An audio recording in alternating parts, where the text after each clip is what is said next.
ئەم کاتتان باش.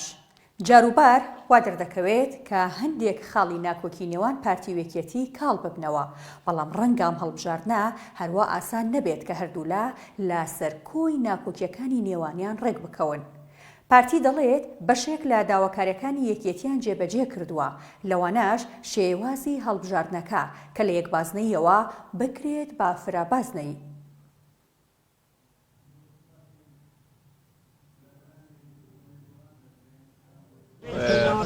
پێشوازیان لە ئێمەی کرد پارتی دیموکراتی کوردستان کە بە سەرۆکاتی بەڕێز کاک فازڵ میرانی بوو. ئەم سەردانەی بزوتنەوەی گۆڕانش درێژەدانە بە سەردانەکانی شاندی پارتیمان بوو لایەنە سیاسیەکان کە لە برادرانی یەکێتی نیشتیمانیمان کوردستانمان دەست پێ کرد و ئەمڕۆژ بەردەوامین، دوێنێش بەردەوام بووین و بەتاکید تەمەش لە دوای دەستپێشخەریەکەی سەرۆک مەسعود بارزانی کە دەبێت لایەنە سیاسیەکان گشتیان هاوبەش بن بەرامبەر ئاڵنگکاریەکانی سیاسی ئەمڕۆی کە ڕوبەڕووی هەرێمی کوردستان دەبن. خۆشبەختانە ئەمڕۆ لەگەڵ برادرانی گۆڕان پێشترش ئەمڕۆ هەر لەگەڵ برادرانی یەکێتی نیشتیمانی کوردستان پرسی هەڵبژاردنەکان پرسێکی گەرمە، هەمی هاوڵاتیانە هەمی لایەنە سیاسەکانە، دیارە بیرۆڕاکان زۆر نێزیکی یەکن. ئەمڕۆ لەگەڵ برادرانی گۆڕان دیسان ئەم پرسانەی کاراکردنەوەی کۆمسیۆنە، پرسی هەمواری یاسای هەڵبژاردنە، پرسی هەنووکەینە و لەگەڵانی تری سیاسیش باسی دەکەین و بەتاکید هەموو لە هەڕۆشی ئەوەنە هەڵبژاردن لە کاتی خۆیدا ئەنجام بدرێت. ئەمە پرسە هەرە گرنگەکە. بەیانیش برادرانی یەکێتی نیشتیمانی کوردستان تاکیدیان لەمە کرد، هاوڕابوون لەگەڵ برادرانی پارتیمان، لەگەڵ بزوتنەوەی گۆڕانش هاوڕابوون لەسەر ئەم پرسە. ئەو پرسەی ماون پرسی تەکنیکینە، ئەوش بەرەو چارەسەر دەچێت. دوای ئەم هەڵوێستە فەرمیی پارتی کە لەلایەن فراکسیۆنەکانەوە بڵاوکرایەوە، پارتی با فەرمی داوای کرد کاراکردنەوەی کۆمسیۆن بخرێتە بەرنامەی دانیشتنی کاری سبەینەوە. چەند خولەکێک دوای داواکاریەکەش سەرۆکاتی پەرلەمان ڕەزامەندی لەسەر داواکاریەکە دەربڕی، بەڵام دکتۆر ڕێواز فایاق سەرۆکی پەرلەمانی کوردستان کە لە پشکی یەکێتیە ئیمزای لەسەر داواکاریەکەی پارتی نەکردووە. ئەم ناڕازیبوونەی ڕێواز فایاق دەرگای لەسەر ئەوە کردەوە کە پارتیوێکێتی لەسەر هەڵبژاردنەکان ڕێک نەکەوتون و ئەوەی پارتی دەیڵێت هێشتا بەدڵی یەکێتی نییە. 4 کاتژمێر دوای ئەم داواکاری پارتی و ئیمزا نەکردنەوەی ڕێواز فایاق، یەکێتی لە ڕێگەی فراکسیۆنەکەیەوە ڕەخنەی توندی لە پارتی گرت و ڕایگەیاند کاراکردنەوەی کۆمسیۆن دەبێتە هۆی تێکدانی بنەمای سازانی نیشتیمانی و ئۆباڵی لێکەوتەکانیشی دەخینە ئەستۆی ئەنجامدەرانی. فراکسیۆنی یەکێتی لە ڕاگەیەندراوێکدا دەڵێت بەداخەوە جارێکی تر پارتی بە بەکارهێنانی نوێنەری بەناوپێکهاتەکان لە هەنگاوێکی تاکلایەنەی نایاساییدا بەڕگەیەکی بۆ بەرنامەی کاری دانیشتنی سبەینێ زیاد کردووە، ئەویش کاراکردنەوەی کۆمسیۆنە. یەکێتی گەڕاوەتەوە بۆ پەیڕەو و دەڵێت هەنگاوەکەی پارتی پێچەوانەی پەیڕەوی ناوخۆی پەرلەمانی کوردستانە و هاوکات پێچەوانەی ڕێکەوتنی سیاسی نێوان هێزە سیاسیەکان و فراکسیۆنەکانی پەرلەمانە کە پرسی هەمواری یاسای هەڵبژاردن و کاراکردنەوەی کۆمسیۆن دوو پرسی نیشتیمانی دەبێت دوای ڕێکەوتن و سازانی هێزە سیاسیەکان هاوتەریب بەیەکەوە بخرێنە بەرنامەی کارەوە. یەکێتی پارتی بە ئۆتۆمەتبار دەکات کە جارێکی تر نوێنەری بەناوپێکهاتە لا دەستەی سەرۆکاتی پەرلەمان بەکارهێناوە بۆ واژۆکردن لەسەر بابەتێکی ناپەیڕەوی، ئەمەش هەنگاوێکە بە ئاڕاستەی قوڵکردنەوەی ململانی سیاسی. جگە لە ڕووداوەکانی ناوحەڕەمی پەرلەمان هەر ئەمڕۆ پارتیوێکێتی لە پیرمام کۆبوونەوە، بەڵام بە گوێرەی ڕاگەیەنراوە هاوبەشەکەیان بێت ڕێک نەکەوتون و دەیانەوێت کۆبوونەوەی دیکە بکەن. پارتی لەگەڵێکێتی ڕێک نەکەوت، بەڵام لا جوڵەکانی خۆی نەکەوت و هەرەمڕۆژ سەردانی بزوتنەوەی گۆڕانی کرد و ڕایگەیاند بە پەرۆشن هەڵبژاردن لەم ساڵدا بکرێت.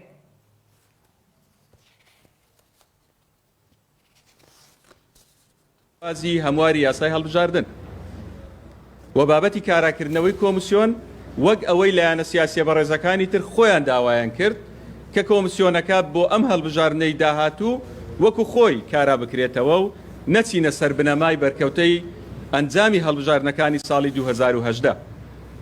بۆیە پارتی دیموکراتی کوردستان لە پێناوی ئەوەی هەڵبژاردن ئەنجام بدرێ ڕازی بووین بەم بژاردەیەوە بە پێشنیاری لایەنە سیاسیەکانی تر و ڕازی بووین بەوەی هەمواری یاسای هەڵبژاردن بکەینەوە بە هەموو ئەو پێشنیارانەی کە برادرانی لایەنەکانی تر بە تایبەت برادرانی یەکێتی نیشتیمانی کوردستان داوایان لێکردین کە هەرێمی کوردستان لە یەکبازنەییەوە بکرێت بە 4 بازنە و سیستەمی لیستی کاندیدان بکرێت بە 150 بۆ ئەوەی شێوازی دەستنیشانکردنی کاندید نیوە بە نیوە بێ و بابەتی بەکارهێنانی ئامێری ئەلکترۆنی عراقی ئەوەی کۆمسیۆنی عراق بکرێتە بنەما و بەم شێوازە هەڵبژاردن بکرێ و دابشکردنی کورسی بەسەر پارێزگاکانی هەرێمی کوردستان لەسەر بنەمای ئاماری وەزارەتی پلاندانانی عراقی بێت.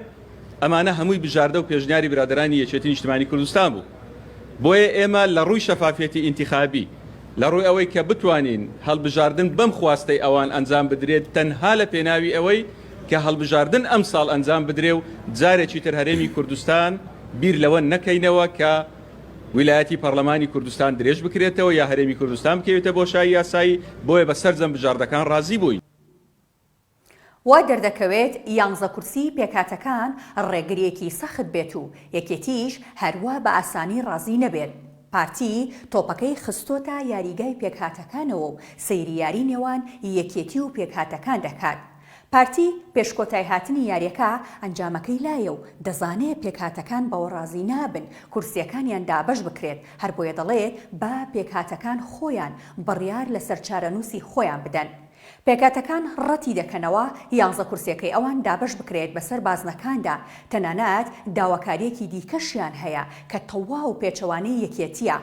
هەفتی ڕابردوو ئایدن معروف ئەندامی مەکتەبی سیاسی بەرەی تورکمانی با زوومی گوت ئەگەر هەمواری یاسای هەڵبژاردن بکرێت دەبێت کورسی پێکهاتەکان لە 11ەوە بکرێت بە 20 کورسی. ئێمە لێرەدا دەست بۆ کێشە لە مێژینەکەی پارتی وەکێتی دەبین کە ئەمڕۆژ خاڵی ناکۆکی نێوانیان بووە و چارەسەریان نەکردووە. ئەوەی فراکسیۆنی پارتی باسی کرد کارەکردنەوەی کۆمسیۆن و شێوازی هەڵبژاردنە با فرەبازنەی کە ئەمە داواکاری یەکێتیشە بەڵام پارتی تەنها یەک خاڵی بۆ پەرلەمان ناردووە و داوای کردووە تەنها کۆمسیۆن کارە بکرێتەوە. پارتی هەموارکردنەوەی یاسای هەڵبژاردننی داوا نەکردووە کە دەستکاریکردنی شێوازی هەڵبژاردن لە یەکبازنەییەوە بۆ فرەبازنەی پێویستی بەو هەموارە هەیە. باگوێرەی زانیاریەکانی زووم یەکێتی وا سەیری دۆخەکە دەکات کە پارتی دەیەوێت هەرچۆنێک بێت بە زووی کۆمسیۆن کارا بکاتەوە و هەڵبژاردننی داهاتووی کۆمسیۆنی هەرێم بیکات نەک کۆمسیۆنی عێراق چونکە ڕەنگە بڕیاری دادگای فیدراڵی دژی پەرلەمانی کوردستان بێت و دادگاکە ماوە درێژکراوەکەی پەرلەمان بە نادەستوری لە قەڵەم بدات ئەو کاتەش پەرلەمان ناتوانێت کۆمسیۆن کارا بکاتەوە. هەر بە گوێرەی زانیاریەکانی زووم یەکێتی پێشبینیەکی دیکەی بۆ هەڵوێستەکەی ئەمڕۆی پارتی هەیە و دەڵێت پارتی دەیەوێت دوای کاراکردنەوەی کۆمسیۆن یاسای هەڵبژاردننیش هەموار بکاتەوە و بە زۆرینە تێیپەڕێنێت. ئەو کات نادەستکاری 11 کورسیەکە دەکرێت و ناداواکاریەکانی یەکێتیش لە بەرچاو دەگیرێت. زووم لە چەند سەرچاوەیەکی ناو پارتیەوە زانیوێتی کە پارتی دوو دڵ و قەلەقە لە هەڵوێستەکانی یەکێتی ئەویش گومانی هەیە و دەڵێت یەکێتی نایەوێت هەڵبژاردن بکرێت بۆیە داواکاریەکانی وەکو بیان و سێر دەکات. یەکێتی هەمووی دەوێت و پارتیش بەشێکی دەداتێ. ئەوە یەکێتی داوای دەکات هەڵبژاردنە با شێوەی فرەبازنەی بۆ 111 کورسیەکەی پەرلەمان. پارتی داواکاریەکە یەکێتی قبول کردووە بەڵام وەک خۆی نا بەڵکو فرەبازنەی بۆ 100 کورسیەکە و یەکبازنەیش بۆ 11 کورسیەکەی پێکهاتەکان. ئەماش بەدڵی یەکێتی نییە و لە بنەڕەتدا داواکاریەکەی یەکێتی بۆ فرەبازنەیی لە بەرخاتری ئەو 11 کورسیە بووە و چاوی لەوەیە 4 کورسی پێکهاتەکان لە سنووری بازنەکانی خۆیدا بێت.